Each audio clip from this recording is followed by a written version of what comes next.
సైబరాబాద్ లాంటి ఒక సిటీని క్రియేట్ చేసిన వ్యక్తి.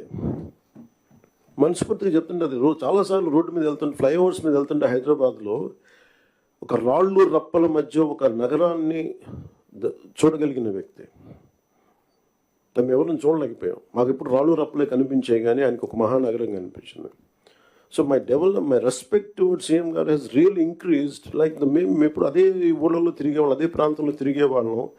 And all his administrative ability, కొంత అడ్జస్ట్మెంట్స్ తప్ప కొన్నిసార్లు కొన్ని పాత జియోస్ కావచ్చు, కొన్ని ఓల్డ్ రూల్స్ అండ్ రిస్ట్రిక్ట్ చేయొచ్చాము, కానీ వాటిని మధ్యలో బ్యాలెన్స్ చేసుకుంటా ఆయన స్టేట్ని, యూనిఫైడ్ స్టేట్ని ఆయన తీసుకొచ్చిన విధానం కానీ, ఇప్పుడు ప్రజెంట్ స్టేట్కి ఈ అప్పులు వారసత్వంతో అప్పులు, కష్టాలు, ఇర్రెగ్యులారిటీస్తో వచ్చిన ఈ రాష్ట్రం కానీ ఆయన లీడర్షిప్లో కొనసాగాలి అంటే all of you have to really we need your support.